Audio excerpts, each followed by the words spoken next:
Palavra de Deus. Pequena, um pequenino trecho, mas muito denso, porque ali está a síntese de todos os mandamentos. Amarás o Senhor teu Deus de todo o teu coração, com toda a tua alma e com todo o teu entendimento. Mas amarás também o próximo como a ti mesmo. Por que precisamos de leis? Porque vivemos numa sociedade civil, vivemos, dentro de grupos, vivemos não solitários, vivemos em comunidade. Uma comunidade precisa de leis, senão tudo vira anarquia. Precisa de diretrizes, precisa estabelecer os direitos e os deveres também de cada um, para que haja harmonia.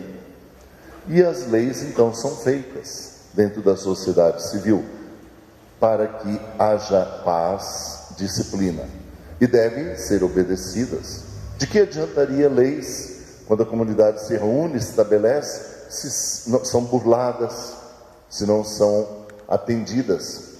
Então as leis civis que o homem faz, visa sempre o bem comum, visa a alegria, a satisfação de toda a comunidade, o respeito, elas devem ser atendidas.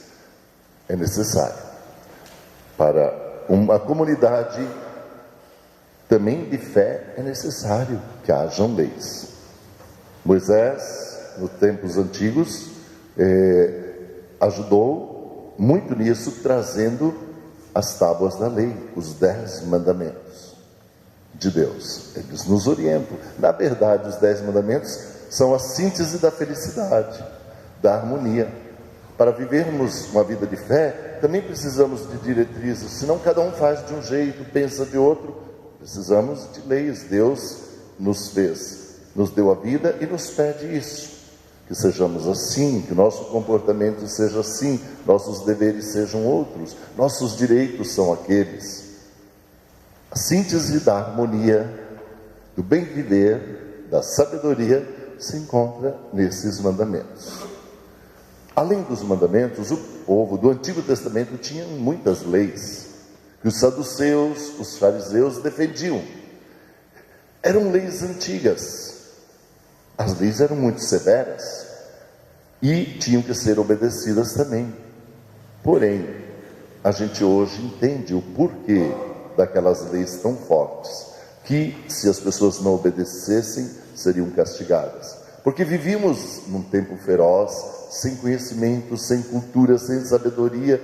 A vida era uma luta muito grande, e era o direito do mais forte que existia. Então, foram feitas aquelas leis severas, fortes, ferozes às vezes, mas para um povo ainda feroz, que ainda não tinha entendimento e que só sabia obedecer por medo de castigos. O tempo passou, a caminhada humana seguiu, e quando Deus achou que já estava no ponto, envia Jesus Cristo, que traz então 2 novas leis, as novidades cristãs, que são o perdão e também a lei do amor, que ele viveu intensamente isso tudo e que pregou intensamente essas 2 leis. Os 10 mandamentos trazem leis para nós, diretrizes que são importantes. Poderíamos resumir tudo mesmo nesse mandamento: amarás o Senhor teu Deus de todo o teu coração. Ele te deu a vida, Ele zela por ti, Ele te acompanha, mas ame também o teu próximo, que vive ao teu lado, que você enxerga, que você vê, que você convive com ele. Da mesma maneira como você quer ser amado e respeitado, ame a Ele. E isso é o primeiro e grande mandamento, junto com o segundo, que formam um único mandamento. Como eu posso dizer que amo a Deus, que eu apenas sinto e não vejo, se eu não amo o meu próximo que está ao meu lado, e que eu vejo e que está caminhando comigo? Jesus nos ensina isso. Quem atende, quem segue esse primeiro e segundo mandamento, está seguindo todos os demais, todos os outros. Por exemplo, não roubarás, não roubarás, não matarás. Mandamentos fortes. Quem ama, não mata. Quem ama morre, mas não quer que o ser amado morra. Quem ama não promove a morte, promove a vida.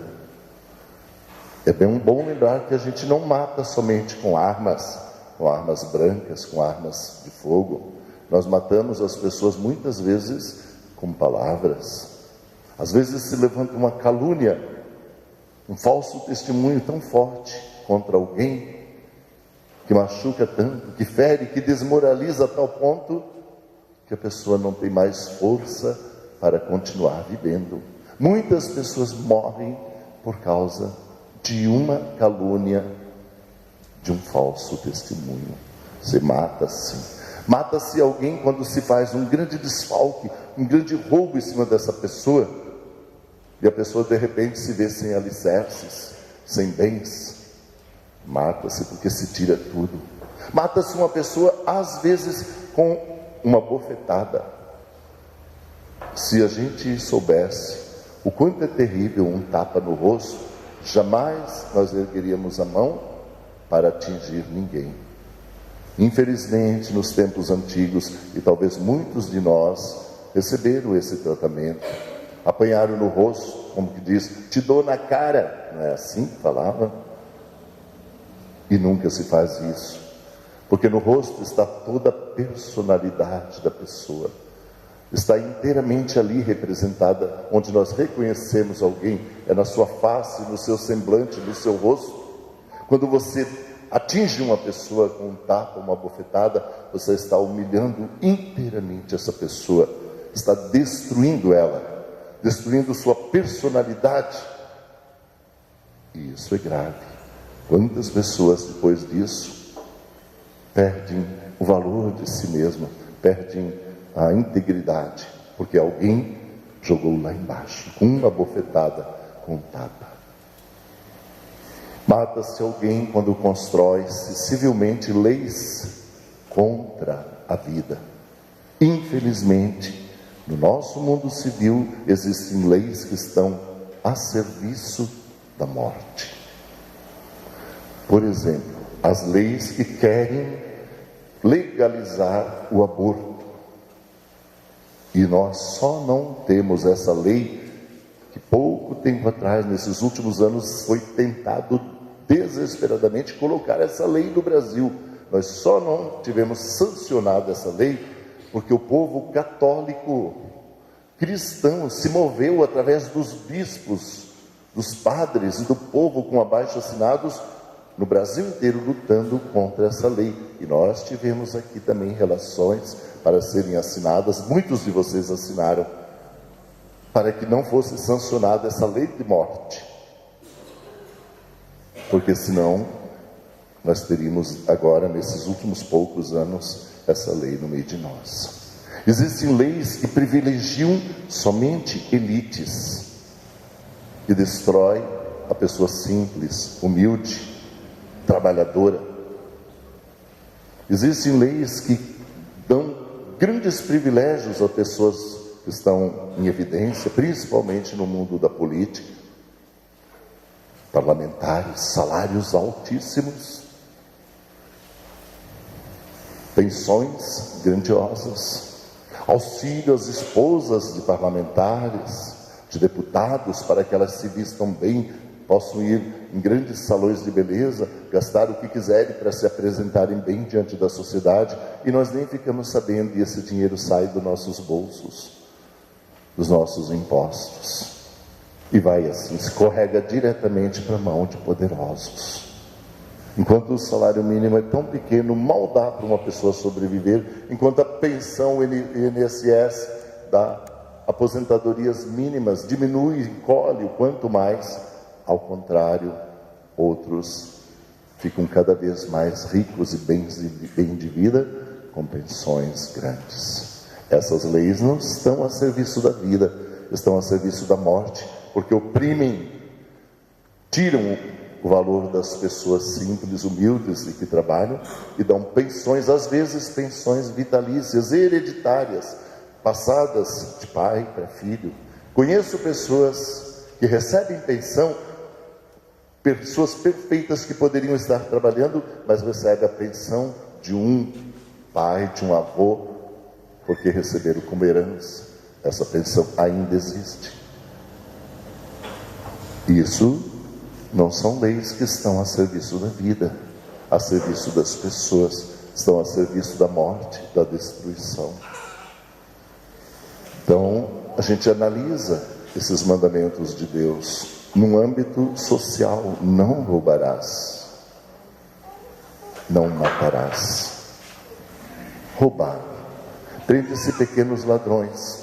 Claro, todo roubo é roubo, mesmo que seja uma galinha, não precisa roubar, vá pedir, vá buscar ajuda. Hoje temos centros sociais, nós temos sociedades tipo a Vicentina que ajudam as pessoas carentes, não precisa roubar, mas prende-se esse ladrão pequeno. E os grandes ladrões que roubam do povo e não devolvem, geralmente não são presos. Nós tivemos recentemente escândalos terríveis nessa questão de roubo. A questão da Petrobras é muito mais grave do que se imagina. E os meios de comunicação nem podem estar colocando tudo às claras, porque são processados. É grave, é roubo, é o nosso dinheiro, dinheiro que se construiria estradas, traria médicos, remédios, subsídios para a saúde, e que são utilizados para os bolsos de poucas pessoas, que se julgam privilegiadas. Volto a dizer o que já falei dias atrás: o problema do mensalão é grave.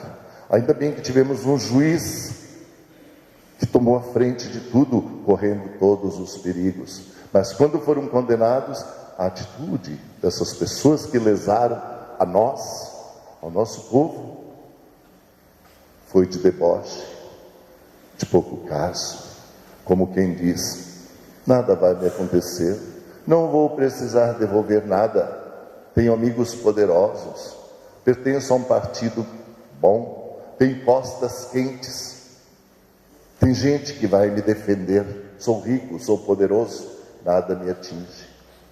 Riem, debocham daqueles a quem eles lesaram. Isso é roubar. Então nós estamos vivendo sim num mundo cheio de corrupção. O Brasil não é um dos piores, mas está num dos países mais corruptos do mundo. E essa corrupção tem que parar. O mandamento de Deus é claro: não roubarás, não matarás. Por que matar as pessoas antes do tempo? Por que não permitir que eles tenham acesso à saúde, já que contribuem mensalmente com o INSS? Precisa de um exame, vai ser marcado para daqui 8 meses, 1 ano. Quando chegou a época do exame, a pessoa já faleceu a tempo, porque a doença correu mais rápida do que o sistema corrupto e irresponsável.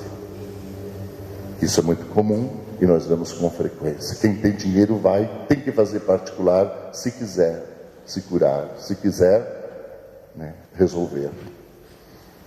Estamos vivendo num dilema assim. E nós temos hoje, nesse dia exatamente, o direito de escolher. Que se nós estamos satisfeitos como está, nós vamos votar para que continue como está. Se nós não estamos satisfeitos, nós vamos votar por mudanças. Cabe a cada um de nós decidir. Agora, muito importante, que nessa eleição a gente tenha gravado a proposta de cada um. Porque nós não podemos descobrir quem é sincero, quem não é, quem é o melhor. Nós não podemos ver além do que eles passam para nós na televisão. E é bom saber que tudo é muito programado, às vezes teatral. Por trás de uma pessoa, de um político, existe quem constrói a imagem dele, a mídia, a publicidade. Ele tem um grupo, até a maquiagem, o que ele vai vestir, o que ele vai dizer, o que ele vai falar. Hoje é tudo construído, não brota do coração. Nós não podemos avaliar puramente pelo que ele fala, porque por trás estão todos os interesses e pessoas que estão alimentando esses interesses. Hoje nós temos essa possibilidade, no dia de hoje, temos que pedir a Deus que dê sabedoria a todos nós, para escolhermos aquilo que é melhor para nós, nossos filhos e nosso povo. Mesmo sabendo que nem sempre existe sinceridade, mas como cidadãos nós podemos cobrar aquilo que nos foi prometido. Saber, prometeu isso, aquilo, vamos cobrar. Sem violência, sim. Nós nunca devemos apelar para a violência. Com passividade, mas com força, com firmeza, nós temos que cobrar de quem for eleito aquilo que ele prometeu para nós. Aquilo que foi prometido numa campanha. Uma campanha que, infelizmente, neste ano a gente presenciou muitas baixarias, muitos ataques, muitas perseguições. Uma campanha não deve ser assim, agressiva. A campanha deve, cada candidato, apresentar seu plano de governo, o que ele quer fazer, o que ele quer produzir nesses anos em que ele estiver à frente, dirigindo o bem público, construindo o bem-estar de uma nação e de um povo. Jamais uma campanha deve ser de ataque. Você fez isso naquele tempo, você fez isso assim. Isso não é bom. Isso não traz paz. Então, guardar o que foi prometido e daquele que for eleito, cobrar essas medidas. O povo tem que tomar atitudes mais fortes, mais sérias. Principalmente, cobrar um pouco mais de paz. Os governos têm o direito e o dever de garantir a paz. E nós estamos vivendo num mundo cheio de violência. De ônibus depredados, de carros.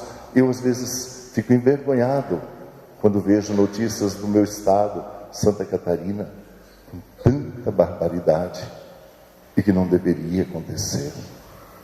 Nós temos visto isso não só lá, mas em todos os lugares. Então hoje, meditando sobre esses mandamentos de Deus, amar ao próximo como a nós mesmos, amar a Deus sobre todas as coisas, a síntese de todos os outros mandamentos, fidelidade, harmonia, aguardar o dia do Senhor, não roubar, não furtar, não matar. Nós meditamos um pouco sobre o momento atual, o momento histórico em que nós estamos vivendo, mais precisamente sobre o dia de hoje, que é o dia importante para os próximos anos de todos nós brasileiros, de nossos filhos e filhas. Ter muita responsabilidade naquele momento em que colocar o voto na urna, declara cessar a lei. Padres, religiosos, não dizem vote nessa pessoa, vote naquela. Nós não fazemos nunca isso. Nós não direcionamos, mas a gente tem o dever de sempre meditar sobre o que acontece. Temos o dever de orientar e de lembrar as pessoas, para que elas possam ter assim uma clareza maior e de, na hora de eleger alguém, eleger com bastante responsabilidade. Não simplesmente porque achou mais bonito isso ou aquilo, aquelas palavras. Não, a responsabilidade de olhar o passado e ver o que aconteceu para investir no presente e no futuro. Louvado seja Deus, louvado seja nosso Senhor Jesus Cristo. Para sempre seja louvado.